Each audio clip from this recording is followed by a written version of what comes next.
ಜಿಲ್ಲಾ ಸಮಿತಿಯ ಘೋಷಣೆಯಂತೆ ನಮ್ಮ ತಾಲೂಕಿನಲ್ಲಿ ಯಾವುದೇ ಭೇದ ಭಾವವಿಲ್ಲದೆ ತಾರತಮ್ಯ ಮಾಡದೆ ಸಜ್ಜನ ಪಕ್ಷಪಾತ ಮಾಡದೆ ಸಂಘಟನೆಯನ್ನು ಕಟ್ಟುತ್ತೇವೆ.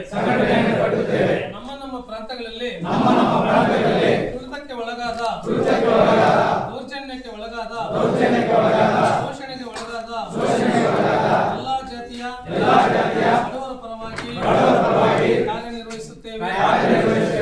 ಜಿಲ್ಲಾ ಸಮಿತಿಯ ಆದೇಶದಂತೆ ಮತ್ತು ಸಂಘಟನೆಯ ಸಲಹೆಗಳನ್ನು ಚಾಚು ತಪ್ಪದೆ ಪಾಲಿಸುತ್ತೇವೆ.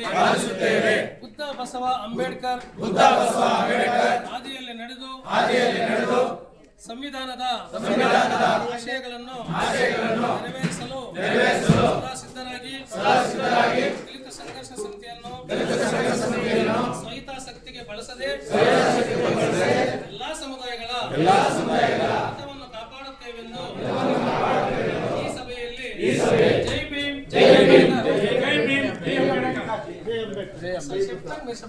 ಜೈ ಭೀಮ್ ಜೈ ಅಂಬೇಡ್ಕರ್.